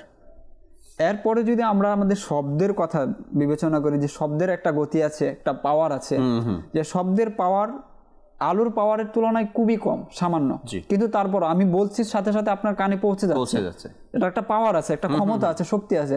কিন্তু শব্দের পাওয়ারটা বলা যায় পার সেকেন্ড সেটা 1100 থেকে 1150 ফিট পর্যন্ত যেতে পারে এর পাওয়ার। কিন্তু তার তুলনায় যদি আপনি আলোর পাওয়ার দেখেন, তো সেটা 3 লক্ষ কিলোমিটার পর্যন্ত চলে যায় সেকেন্ডে। কিন্তু এটা আল্লাহ তাআলা, কিন্তু এর তুলনায়, অর্থাৎ রূহের তুলনায় আলো এটা মানে একদম কম পাওয়ার ক্ষমতাশীল একটা জিনিস। রূহ যে যদি আমরা ওই রকম ভাবে ক্ষমতার মধ্যে রাখতে পারি, তাহলে মানুষ এক অন্য পর্যায়ে চলে যেতে পারে। সেই দিকে আসবো। আমরা যদি বলি যে জিসিম হচ্ছে আমাদের একটা ম্যাটার, একটা পদার্থ, জড় পদার্থ। আপনি সেই জড় পদার্থকে আপনি যদি পাওয়ার অ্যাপ্লাই করেন, যেমনিভাবে আপনি ধরেন একটি পাত্রের মধ্যে একটি বরফের খণ্ড নিলেন, সেই বরফের খণ্ডটি যদি আপনি পাওয়ার অর্থাৎ তাপ দিতে থাকেন, সেই বরফটি গলে এক পর্যায়ে পানি হবে। সেটাকে যদি আপনি আরও তাপ দেন, সেটা এক পর্যায়ে গ্যাসে পরিণত হবে এবং বাষ্প হয়ে বিভিন্ন জায়গায় ছড়িয়ে পড়বে। অর্থাৎ বস্তু এর মধ্যে তাপ যত কম থাকবে সেটা তত সংকুচিত থাকবে, সেটার জায়গা তত কম নেবে, এবং তাপ তার মধ্যে যত বেশি থাকবে, শক্তি যত বেশি থাকবে, সেটা জায়গা তত বেশি নেবে। যেমন বরফ, তার মধ্যে তাপ ছিল না, সে সংকুচিত ছিল, যখন তাপ দেওয়া হলো সেটা পানিতে হলো, যখন আরো তাপ দেওয়া হলো সেটা বাষ্প হয়ে বিভিন্ন জায়গায় ছড়িয়ে গেল। তো অনুরূপভাবে মানুষের দেহ এবং রূহ হচ্ছে এরকম যে দেহটা হচ্ছে একটা ম্যাটার, একটা পদার্থ, আর রূহ হচ্ছে একটা পাওয়ার।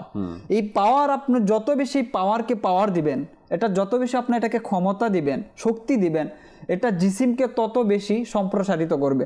উলামায়ে কেরাম এবং বুজুর্গানে দ্বীনের সাথে যদি এই উভয় বিষয়টা আমরা দেখি তাহলে দেখবো যে বুজুর্গানে দ্বীন সেই যে পাওয়ার রূহ যেটা ছিল সেটাকে তারা ক্ষমতাবান করেছে। এখন আমরা আমাদের জিসিমকে চালানোর জন্য আমরা খাবারের উপর নির্ভরশীল, আমরা নিয়েছি যে খাবার আমাদেরকে চালাতে পারে, এটা আমাদেরকে চলার শক্তি। এখন এই জিসিমের খাবারের উপর যখন আমরা নির্ভরশীল তখন দেখা যাচ্ছে আমরা 8 ঘন্টা থাকতে পারি একবার খেয়ে, কিন্তু সেই সকল বুজুর্গানে দ্বীন যারা দিনের পর দিন রোজা রেখেছে, অনেক বুজুর্গানে দ্বীন পাওয়া যায় 40 বছর লাগাতার রোজা রেখেছে। এটা কিভাবে সম্ভব? তারপরও যে রোজা রাখতেন সেই খাবারগুলো যতটুকু খেতেন এক টাইম, সেটাও তো ওই খাবার না যেভাবে আমরা এখন এক টাইমে খাই। আমাদের চলার যে শক্তি, সেই শক্তি আমরা নিয়ে নিয়েছি খাবারের মধ্যে, কিন্তু তারা তাদের চলার শক্তিকে নিয়ে নিয়েছিল রুহের মধ্যে। তারা রুহকে শক্তিশালী করেছে, তারা মজবুত, রুহকে শক্তিশালী করেছে, যার জন্য তারা এই কাজটা করতে সক্ষম হয়েছে। আমাদের পক্ষে তো এটা চিন্তা ভাবনাই আসে না যে আসলে টানা 2 দিন 3 দিন 1 মাস তো আমরা রোজা রাখি, তারপরে খাওয়ার আমাদের কমতে থাকে না। অর্থাৎ এখন যেভাবে 3 বেলা ঠিকঠাক ভাবে খাওয়া হয়, রমজান মাসে কিন্তু খাবার আমাদের ঠিকঠাক মতো হয়, তো তার কারণে আমরা চলতে পারি। কিন্তু উলামায়ে কেরাম বুজুর্গানে দ্বীন তারা কোনটাকে শক্তিশালী করেছেন? তারা রূহকে শক্তিশালী করেছেন, যার কারণে তাদের এই রূহ শক্তিশালী হওয়ার কারণে তারা লাগাতার রোজা রেখেছেন। এবং একটা বিষয় যে বুজুর্গানে দ্বীনের ব্যাপারে পাওয়া যায়, তারা 27 কদম হেঁটেছেন, যেমন ইমাম জালালউদ্দিন সুয়ুতী রহমাতুল্লাহ তাআলা আলাইহির ব্যাপারে পাওয়া যায় যে 27 কদম হেঁটে এক দেশ থেকে আরেক দেশ, আবার 7 কদম হেঁটে তিনি যে দেশ থেকে এসেছিলেন সে দেশে চলে গেলেন। গাউসে পাক আব্দুল কাদের জিলানী রহমাতুল্লাহ তাআলা তিনি বলেন যে সমস্ত শহরগুলো আমার হাতের তালুতে। অসংখ্য উলামায়ে কেরাম বুজুর্গানে দ্বীনের জীবনীতে পাওয়া যায় তারা মুহূর্তের মধ্যে এক দেশ থেকে আরেক দেশে চলে স্থান পরিবর্তন করেছেন। কিভাবে সম্ভব হয়েছে? এই যে বলা হয়েছে যে তারা রূহকে শক্তিশালী করেছেন, রূহকে যখন তারা শক্তিশালী করেছেন তখন আমাদের মতো তাদের অবস্থা ছিল, আলোর গতির চাইতে আরো অধিকাংশ আরো বেড়ে গেছে। বড় পীর আব্দুল কাদের জিলানী আলাইহি রাহমার কত ঘটনা এসেছে যে উনি রহমতুল্লাহ আলাইহি রাত্রে ইবাদত করেছেন, ইবাদতের ফাঁকে উনি শাম রাজ্যে চলে গিয়েছেন, বিভিন্ন রাজ্যে চলে গিয়েছেন, বিভিন্ন ওলিদেরকে নসিহত করে ওই সকল জায়গায় যারা ছিল, যাদের ইন্তেকালের পরে যে শূন্যতাটা ছিল ওই শূন্য স্থানে আরো একজনকে দিয়ে দায়িত্ব, তারপরে আবার চলে এসেছে। সময়টা ছিল কতটুকু? এটা তারপর একজন জাস্ট ওযুর পানি নিয়ে অপেক্ষমান ছিলেন, জি খাদিম। তো এর মধ্যে এত কিছু হয়ে গিয়েছে। হুজুর সাল্লাল্লাহু আলাইহি ওয়াসাল্লামের যে মেরাজের যে বিষয়টা দেখি, সেটা কি একটা রুহানি পাওয়ার ছিল এর মধ্যে। আপনি আমাদের অনেকের বিশ্বাস আসে না যে জিসিম নিয়ে এক দেশ থেকে আরেক দেশে চলে যাওয়া, মুহূর্তের মধ্যে আবার চলে আসা, এটা কিভাবে হতে পারে? ভাই এটা তো এভাবেই হতে পারে যে মনকে মন লোহা নিয়ে যখন উড়োপ্লেন আপনার সৈন্যের উপরে ভাসমান, সেটা কিভাবে সম্ভব? এর পিছনে একটা পাওয়ার আছে, এর পিছনে একটা ক্ষমতা আছে।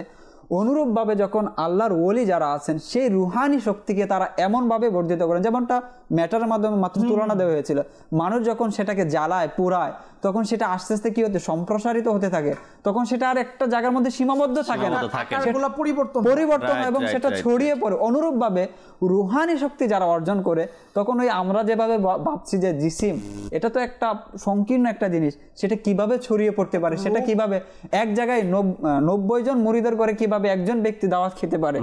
তো এটা ওই রুহানি পাওয়া আর কি, যে রুহানি শক্তিটা যদি কেউ ডেভেলপ করতে পারে তাহলে তার ওই রূহ শুধু তার এই শরীরের মধ্যেই না, জিসিমের মধ্যেই না, সর্বত্রই কি এই রূহ তার জিসিমকে বিভিন্ন জায়গায় মুহূর্তের মধ্যে নিয়ে যেতে পারে। যেমনটা আমি বলছিলাম এরোপ্লেন, এটা তার চিন্তা ভাবনা, এটা তার চিন্তা ভাবনা। আমরা আজকাল আমি একটু আগে বলছিলাম যে এই আত্মা বা রুহানি শক্তি, এটার এখন বিভিন্ন জায়গায় কোর্স আপনারা দেখবেন, বা অনেক ওলামায়ে কেরামও আছেন যেটাকে আমরা মোটিভেট বলি, মোটিভেশনাল স্পিক বলি। এখন কেন হয় এটা? আপনার আত্মিক যে শক্তি আছে, আত্মার যে শক্তি আছে, সে শক্তিটাকে, আত্মার শক্তিটাকে আরো বাড়িয়ে তোলার জন্য। যেভাবে 20 জন 30 জন 100 জন মানুষ বসে, সেখানে একজন ব্যক্তি আসে, সে এমন কিছু কথা বলে সেখানে, সে কথার কারণে বসা ব্যক্তিরা যারা কোর্স করতে আসছে বা কথা শুনতে আসছে তারা চিন্তা করার কোনো ব্যাপারই তো না। অর্থাৎ কথা শুনে তাদের মধ্যে এই রুহানি এমন একটা ইয়া চলে আসে, পাওয়ার চলে আসে, তারা মনে করে যে এটা তো অন্টুর ব্যাপার, এটা তো হয়ে যাবে, এটা তো করতে পারবো।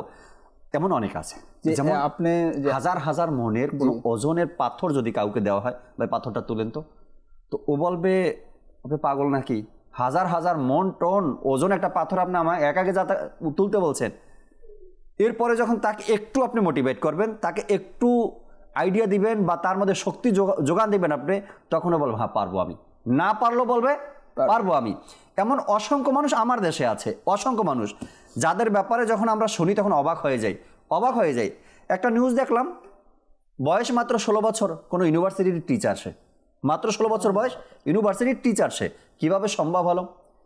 হ্যাঁ, এমন কেউ তার পিছনে কাজ করছে, তাকে ওই 26 বছরের পড়াটা তাকে 5 বছরে পড়িয়েছে এবং তাকে ইউনিভার্সিটির টিচার হওয়ার যোগ্যতা অর্জন করিয়ে দিয়েছে। এমনকি ওই ছেলেটাকে ইন্টারন্যাশনালভাবে খুঁজছে মানুষ তাদের দেশের টিচার বানানোর জন্য। আমি একটা বললাম এখানে মোটিভেটটা অনেক কাজ করে।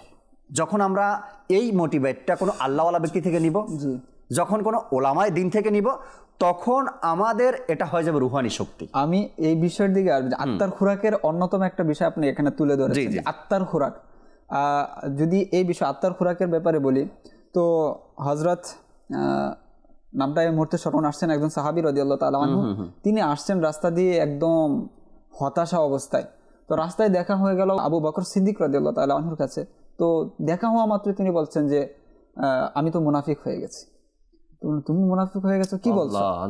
তো বলছেন যে হুজুর সাল্লাল্লাহু আলাইহি ওয়াসাল্লামের দরবারে যখন থাকি তখন যে আমার রূহের অবস্থা, সেই অবস্থা একরকম থাকে। হুজুর সাল্লাল্লাহু আলাইহি ওয়াসাল্লামের দরবার থেকে যখন চলে আসি তখন এই রূহের অবস্থা অন্যরকম হয়ে যায়, চেঞ্জ হয়ে যায়। সুতরাং আমি মুনাফিক হয়ে গেছি। তো বললো যে বিষয়টা তো আসলে চিন্তার বিষয়।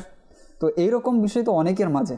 আবু বকর সিদ্দিক রাদিয়াল্লাহু তাআলা আনহু বলছেন, তো সুতরাং তোমার মাধ্যমে আসলে একটা সমাধান করে আসি, আসো হুজুর সাল্লাল্লাহু আলাইহি ওয়াসাল্লামের দরবারে চলে। হুজুর সাল্লাল্লাহু আলাইহি ওয়াসাল্লাম কি সমাধান দেন? তো গিয়ে হুজুর সাল্লাল্লাহু আলাইহি ওয়াসাল্লামের কাছে বললেন যে তুমি বলো। তো বললেন, ইয়া রাসূলুল্লাহ, আমি তো মুনাফিক হয়ে গেছি। তো বললেন, কিভাবে, কি হয়েছে? ইয়া রাসূলুল্লাহ, আমি যখন আপনার সম্মুখে থাকি তো তখন তো আমার অবস্থা এরকম হয় যে আমি সবকিছু করে ফেলবো, সবকিছু বুঝে আসে যে আমাকে আমল করতে হবে, আমার সবকিছু করতে হবে। কিন্তু যখন আমি আবার চলে যাই তখন আমি আবার আমার ফ্যামিলি নিয়ে ব্যস্ত হয়ে যাই, আমার ফ্যামিলি থাকে, তাদের আমার কাজ করতে হয়। তো সুতরাং এইরকম অবস্থার মধ্যে পড়ে যায়। তো বললেন যে এরকম অবস্থা তো অনেকেই। আবু বকর সিদ্দিক রাদিয়াল্লাহু তাআলা আনহু তখন হুজুর সাল্লাল্লাহু আলাইহি ওয়াসাল্লাম তাকে বললেন যে এটা যে তুমি ঈমানদার, এটা ঈমানদারের একটা পরিচয়। তোমাকে যে এই বিষয়ে ভাবনার আল্লাহ তাআলা তৌফিক দান করেছেন, যে এই বিষয়টা ভাবনা। তো এই যে যখন আল্লাহ ওয়ালাদের সহবতে থাকবেন, তো এই যে আত্মার আপনাকে নতুন কিছু করার, আল্লাহকে পাওয়ার, আল্লাহকে চিনার, আল্লাহকে জানার একটা আপনার মন মানসিকতা তৈরি হবে। এই বিষয়ে একটা রিলেটেড যে আমরা যে এখন আলোচনা করছি না বুজুর্গানের দিনের ব্যাপারে, তো এই ব্যাপারে বলা হয় যে এটা আসলে রুহের জগতেই হয়েছে। রুহের জগতে যারা যাদের নিয়ে আলোচনা করেছে, যাদের সাথে চলাফেরা করেছে, যাদের সাথে বন্ধুত্ব ছিল, দুনিয়াতেও এসে অনুরূপ একটা স্টাইল তাদের তৈরি হয়। তারা তাদেরকেই ভালোবাসে, তাদের সাথে তাদের চলাফেরা হয়, তাদের চর্চাই তারা করে। এই যে রুহ এর সাথে একটা সম্পর্ক, রুহানি যে সম্পর্ক, এই রুহানি সম্পর্কটা আসলে দুনিয়াতে তৈরি হয় ওইভাবেই। সুতরাং এখন আমাদেরকে যদি আমাদের রুহকে শক্তিশালী করতে চাই, রুহের খোরাক যদি দিতে চাই, রুহের মাধ্যমে, আপনি বলছিলেন যে পাথর মানুষ তুলতে পারে না, কিন্তু এরকম মানুষ আছে যারা পাথরকে তুলে নেয়, সেটা রুহের ক্ষমতার বলে। যেমন আসিফ বিন বরখিয়া রহমাতুল্লাহ তাআলা, কোরআনে পাকে যার ঘটনা এসেছে, সেই রানী বিলকিসের তক্তা, সিংহাসন, সে কোথা থেকে কোথায় নিয়ে আসলো পলকের মধ্যে। সে কিসের পাওয়ার এটা? সে কিসের? আমরা তো আমি যে বলছিলাম যে মানুষের বুঝে আসে না যে এটা আসলে কিভাবে সম্ভব, বিশ্বাস করতে চায় না। কিছুদিন আগে এক জায়গায় যাচ্ছিলাম, তো এক আল্লাহর ওলির ব্যাপারে বলছিলাম এরকম ব্যাপারে, তো বললাম আসলে বিষয়টা বুঝে আসে না, যেটা বুঝে আসে না ওটাই কারামত। এখন তার বুঝে আসে না, এখন আমি আপনাকে কিভাবে বুঝাবো?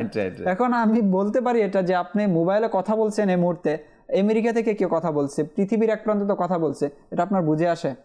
আপনি আমাকে বুঝাতে পারেন, আপনি আমাকে বুঝাতে, আপনি আমাকে, ঠিক আছে আপনি এটা তো মেনে নিচ্ছেন, এটা তো প্র্যাকটিক্যালি বিষয় আপনি মেনে নিয়েছেন, আমাকে একটু বুঝান তো এই বিষয়টা কিভাবে গেল, এটা কিভাবে গেল এই পর্যন্ত। যদিও সায়েন্টিফিক ব্যাখ্যা আছে, তো আপনারা তো দিতে পারবেন না। তো অনুরূপ ভাবে তাসাউফ নিয়ে যারা পড়াশোনা করে, তাসাউফের জ্ঞান যাদের আছে, তারাও অনুরূপ ভাবে এটার ব্যাখ্যা দিতে পারবে যে আসিফ বিন বরখিয়া কোন ক্ষমতা বলে রানী বিলকিসের সিংহাসন এক দেশ থেকে আরেক দেশে মুহূর্তের মধ্যে নিয়ে এসেছে। এটা হচ্ছে যে আত্মাকে তারা ওই রকম ভাবে শক্তিশালী করেছে। তারা কিন্তু ওই সকল ব্যক্তিরা কিন্তু আত্মার খোরাক দিতে পারছে। যখন আত্মার খোরাক তারা দিয়েছে, তাদের আত্মা হয়েছে শক্তিশালী। আত্মার খোরাক দেওয়া মানে আল্লাহ তাবারক ওয়া তাআলার সকল হুকুম হাকামকে মানা, এবং হুকুম হাকাম আল্লাহ যা নাজিল করছেন, ফরজ করেছেন, সেটার উপর আমল করছেন, এবং আল্লাহকে পাওয়ার জন্য, আল্লাহর ভালোবাসা পাওয়ার জন্য, আল্লাহর প্রিয় হওয়ার জন্য আরো যত কিছু পন্থা আছে সবগুলো তারা অ্যাপ্লাই করছে।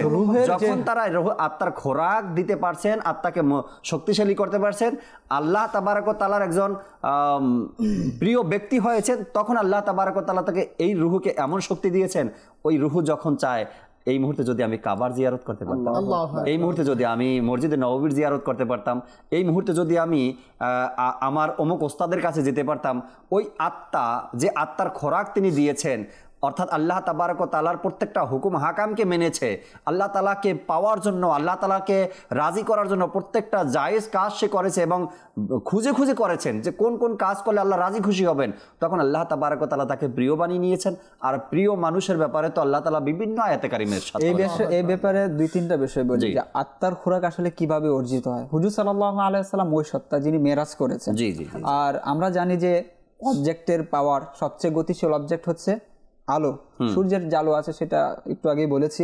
তো এই এত ক্ষমতা সম্পন্ন আত্মার অধিকারী হওয়া সত্ত্বেও হুজুর সাল্লাল্লাহু আলাইহি ওয়াসাল্লাম কি করেছেন? হুজুর সাল্লাল্লাহু আলাইহি ওয়াসাল্লাম রাতে দাঁড়িয়ে এমন আমল করেছেন, এমন ভাবে দাঁড়িয়ে থাকতেন যে পা ফুলে যেত। আমার জানা আয়েশা সিদ্দিকা রাদিয়াল্লাহু তাআলা আনহা বলেন যে আপনি এমনটা কেন করছেন? আপনার উসিলায় আপনার উম্মত ক্ষমাপ্রাপ্ত, সে জায়গায় আপনার ইবাদত কেন? তখন বললেন যে আমি কি আল্লাহ তাআলার শুকরগুজার বান্দা হব না?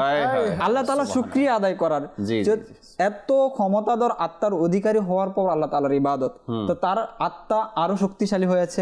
তিনি রোজা কিভাবে রেখেছেন, যে রোজা রেখেছেন একদিনের পর একদিন, সওমে বিসাল তিনি করেছেন বা লাগাতার রোজা রেখেছেন তিনি। এই ব্যাপারে উলামায়ে কেরামগণ, সুফি যারা আছেন, তাসাউফের যে আত্মার খোরাক যেটা আছে, সবচেয়ে শক্তিশালী আত্মার খোরাক হচ্ছে রোজা। রোজার চেয়ে আত্মার খোরাক, অর্থাৎ শক্তিশালী আত্মার খোরাক আর কিছু হতে পারে। এই জন্য তো যে বুজুর্গানে দিনের ব্যাপারে দেখা যায় যে আমরা বললাম না যে আমরা না খেয়ে 8 ঘন্টা যদি অতিবাহিত করি তখন আমরা ক্লান্ত হয়ে যাই, যে পেট কিরকম করতে থাকে যে এখন কিছু দিতেই হবে আমার পেটকে, না হলে থাকতে হবে। কিন্তু ওই সকল বুজুর্গানে দিন যারা নিজের আত্মাকে শক্তিশালী করেছে, তারা লাগাতার 20 বছর 40 বছর যখন শুনি এটা আসলে কিভাবে সম্ভব। তো এটা সম্ভব তো যে আমাদের যে রুহ আছে, রুহের যে ক্ষমতা, যেটা বলছি আমি হাঁটাচলা করছি, আমি যাবতীয় কাজ করছি, আমি 1 মণ ওজনের বস্তা নিয়ে আমি চলতে পারি, এটা কিসের ব্যাপার? আমাদের এই দুর্বল রুহের ক্ষমতা, এটা দুর্বল রুহের ক্ষমতা। আপনি হাঁটাচলা করছেন, এই রুটা যদি চলে যায়, আপনার চোখ আছে, আপনার হার্ট আছে, আপনার ব্লাড আছে, সবকিছু আছে, কিন্তু এটা কি চলতে পারবে? নিস্তেজ। এত বিশাল শক্তির অধিকারী রুহ যখন চলে যায় সে পড়ে থাকে, একদম পড়ে থাকে। সুতরাং আমাদের যে চলাফেরাটা, এটা রুহের একটা ক্ষমতা। তো এই ক্ষমতাকে আমরা যত ক্ষমতাবান বানাবো, যত শক্তিশালী করব, সেটা তত শক্তির অধিকারী হবে। তো এই বলছিলাম যে হুজুর সাল্লাল্লাহু আলাইহি ওয়াসাল্লাম নিজের আত্মাকে আরো শক্তিশালী করেছেন, সেটা আমাদেরকে শিক্ষাও দিয়েছেন যে আল্লাহ তাআলার জিকির যে কিভাবে করতে হবে, নামাজের মাধ্যমে, রোজার মাধ্যমে, ইবাদতের মাধ্যমে। আর এই যে শিক্ষা, যে যত বেশি আপন করে নিয়েছে, যত বেশি করেছে, তারা এই শক্তি তত বেশি অর্জন করেছে। রাইট। আল্লাহ পাক আমাদেরকে বোঝার তৌফিক দান করুক। আপনার মন থেকে যদি এমন কিছু চিন্তা ভাবনা হয় যে এই কাজটা আমাকে দ্বারা হবে না, আমি পারবো না, সত্যি আপনি পারবেন না, লিখে নেন। আপনার ভিতর থেকে যদি আসে না যে এই কাজটা আমাকে দিয়ে হবে না, আমি পারবো না, সত্যি আপনাকে দিয়ে হবে না। আর কঠিন থেকে কঠিন কাজ আজ পর্যন্ত আপনার এলাকায় আপনার জানাশোনা কোনো ব্যক্তি এই কাজটা করেই নাই, কিন্তু আপনার ভিতর থেকে আপনার আত্মা যদি বলে পারবে, তুমি পারবে, তোমাকে দিয়েই হবে, আর যদি আপনার শব্দটা আসে মুখ থেকে এটাই, আমি পারবো, আমি করে দেখাবো, আমি তো 100% শিওর দিব ওই কাজটা আপনার থেকে হবে।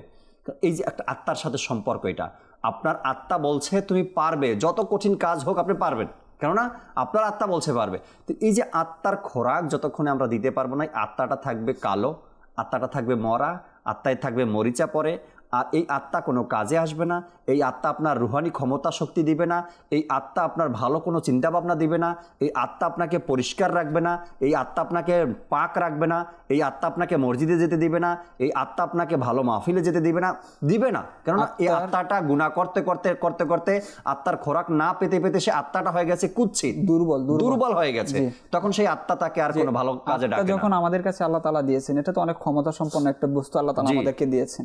তো এই আমাদের যে রিপু আছে, আমাদের যে কুপ্রবৃত্তিগুলো আছে, যেমনটা আপনি বলছিলেন ওমা যালামনাহুম ওয়ালাকিন কানু আনফুসাহুম ইয়াযলিমুন, আল্লাহ তাআলা বলেন আমি তোমাদের প্রতি জুলুম করি না, তোমাদের আত্মার প্রতি আমি জুলুম করি না, বরং তোমরা তোমাদের আত্মার প্রতি জুলুম করো। যখন জুলুম করা হয় সেটা দুর্বল হয়ে যায়, যার কারণে আজকে আমাদের পক্ষে কোনো কিছু করা সম্ভব হয় না। আমরা যদি আমাদের বুজুর্গানে দিন দেখি, মুষ্টি কয়েক বুজুর্গানে দিন কত কাজ করে ফেলেছেন তারা। এক একজনের জীবনে দেখবে যে 40-42 বছর হায়াত পেরেছেন, হাজার হাজার কিতাব লিখেছেন। এটা তাদের রুহের একটা ক্ষমতা ছিল, রুহানি ক্ষমতা ছিল।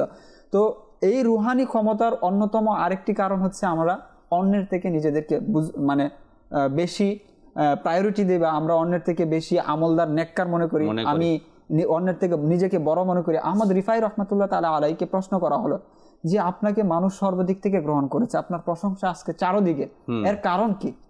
এর একটা তো কারণ আছে, স্পেসিফিক কারণ। তো তিনি বলেন এর একটাই হচ্ছে কারণ যে আল্লাহর যত বান্দা রয়েছে এর মধ্যে হুজুর সাল্লাল্লাহু আলাইহি ওয়াসাল্লামের যত উম্মত রয়েছে সকল উম্মতকে আমি আমার চেয়ে বড় মনে করি। কেননা আল্লাহ তাআলা কোরআনে পাকের মধ্যে বলেছেন কুনতুম খায়রা উম্মাতিন, তো তোমরা হচ্ছে সর্বশ্রেষ্ঠ উম্মত। এখানে আল্লাহ তাআলা কাউকে স্পেসিফিক করেন নাই, নির্দিষ্ট করেন নাই যে অমুক ব্যক্তি নামাজি দাঁড়িয়ে আছে তো সেই সর্বশ্রেষ্ঠ উম্মত, অমুক ব্যক্তি জুব্বা পরে পাগড়ি পরে সেই সর্বশ্রেষ্ঠ উম্মত। আল্লাহ তাআলা তো নির্দিষ্ট করেন না। আমি জানি না যে এর মধ্যে আসলে সর্বশ্রেষ্ঠ কে। তো এই জন্য উলামায়ে কেরাম, বুজুর্গানে দিন, আউলিয়ায়ে কেরামের একটা উসুল ছিল যে তারা যাকেই দেখতো তাকে কোনো না কোনো ভাবে সে নিজেকে বড় মনে করতো। যারা তার বয়সে বড় ছিল তাকে বলতো এই ব্যক্তি দুনিয়াতে আমার আগে আসছে, সে আমার চেয়ে বেশি আমল করেছে। যারা তার সমবয়সী ছিল তার ক্ষেত্রে এরকম বলতো সে আমার চেয়ে গুনাহ থেকে বেঁচেছে বেশি, সে আমল আমার চেয়ে বেশি করেছে, সে আমার চেয়ে বড়। যার থেকে ছোট দেখতো সে বলতো আমার পরে এসেছে দুনিয়ায়, আমার থেকে গুনাহ কম করেছে, সে আমার চেয়ে বড়। তো বুজুর্গানের দিনের একটা তরিকা, আত্মার খোরাকের একটা অন্যতম মাধ্যম হচ্ছে যে নিজের থেকে উত্তম মনে করতে হবে। সুতরাং আপনি যদি আত্মার খোরাক দিতে চান, তার খোরাক তখনই নিবে। এটা হলো আত্মাকে পরিষ্কার রাখা। যখন আমি নিজের চাইতে অপরকে নেককার মনে করব, ভালো মনে করব, তখন আমার আত্মাটা পরিষ্কার থাকবে, তাই না? আর যখন আমি মনে করব যে আমি সবার চেয়ে উত্তম, আমি আমলদার, তখন আমার আত্মাটা নোংরা হয়ে যাবে, অপরিষ্কার হয়ে যাবে, হিংসা বিদ্বেষ অন্তরের মধ্যে পোষণ করে রাখলাম আমি, তখন সেই আত্মাটা আপনার আর শুদ্ধ হলো না। এই বিষয়ে তো হাদিসে এসেছে না যে আপনি আমল করলেন কিন্তু আপনার আমল কি করে, আপনার হিংসা, আপনার বড়ত্ব, অহংকার কি করে আমলকে জ্বালিয়ে দেয়। তো আমল যা করেছে সেগুলো তো জ্বালিয়ে ফেলেছে, রুহানি শক্তিটা আসবে করতে। সুতরাং আমল যদি রূহকে কাজে দিতে চায় তো প্রথম যে নসিহত আহমদ রিফাই রহমতুল্লাহ তার কথা অনুযায়ী সেটা হচ্ছে নিজেকে ছোট মনে করতে হবে। দর্শক শ্রোতা, আপনি যেই কাজই করেন না কেন, যে টার্গেট আপনি নিয়েছেন না কেন, ওই টার্গেট নেওয়ার আগে আপনাকে মাইন্ডসেট আপ স্থির করতে হবে। অর্থাৎ আপনার আত্মা, আপনার রুহু, আপনার অন্তর থেকে আগে এটাকে ঠিক করতে হবে আমি এই কাজটা করতে পারবো কিনা। যখন আপনার আত্মা বা আপনার ভিতর থেকে আসবে আপনি পারবেন, তখন আপনাকে দ্বারা সম্ভব এটা। আর এটার একটা শক্তি, আপনার ভিতর থেকে আসা, এটা একটা শক্তি।